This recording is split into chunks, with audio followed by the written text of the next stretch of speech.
So really this whole process for me started with my brother's paralysis 20 years ago. His injury has been this ongoing project for me to come to terms with it. So by integrating him into my climbing life, I integrate his paralysis in. And by doing that, I'm able to release it. He told me this thing, he said, I feel that I'm doing all right in my life, and I believe that. And when he told me that, I realized that you create your own reality, you create your own existence, you create your feelings through that ownership. So I let him own it.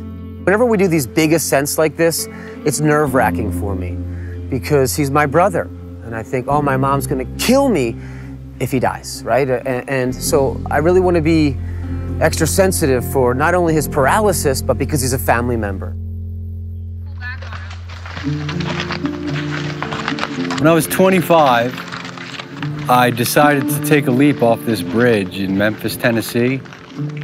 Young people, young men especially, do these kind of dangerous, risky things, and it's just part of being young. Most of the time you don't get tagged. Most of the time you get away with it. But on that particular day, I got tagged. I didn't get away with it. Chapping up. Yep. Morning. I think I'd be a lot more selfish if I hadn't gotten paralyzed. You know, I might be a lot more confused about my being, about, you know, like, what the heck am I doing here? And, you know, I might be more on the treadmill of just trying to succeed and, you know, get more stuff. It's okay. I do see a more positive side of a lot of people. People see me, it brings out their own mortality. So it's been kind of a gift to, you know, to see such a nice side of people all the time.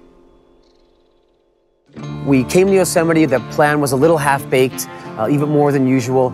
I have this problem where I like to cowboy up, just go for it. We're taking somebody essentially who's injured and compromised into what's already a very compromising place on the side of a big wall where help is so far away. 3.8. Through this process, this sort of granite crucible is how I think of Yosemite, that you have this vessel that when you heat it, all the unimportant parts of life are melted away, and really the most essential things. Am I warm enough? Do I have enough food?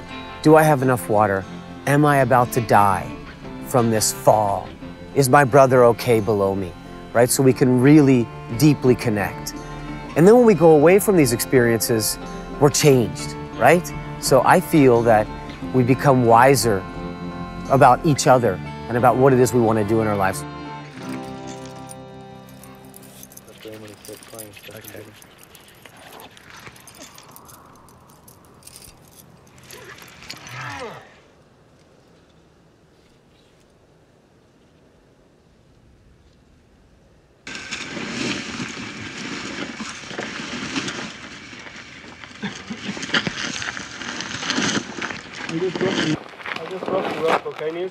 Sean, he's just really driven, and that partly could be why he's paralyzed, because he had this urge to jump into the water from this high place. He has this urge to pull up to this unreachable place.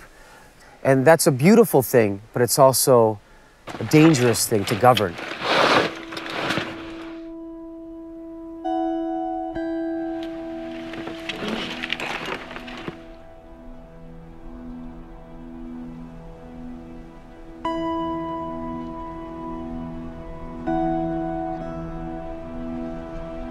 By pitch 3, we already felt that maybe this was too big for us.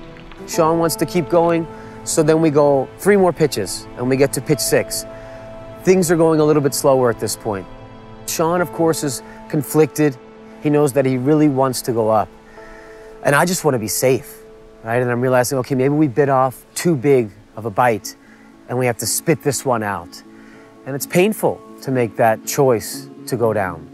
It's painful to fail, essentially, because we came here to succeed. And the definition of that success would have been getting to the summit, right? But we didn't make it. Ultimately, you have to own it, right? It has to be yours, just like Sean's paralysis has to be his, and my life has to be mine, so we share this failure together.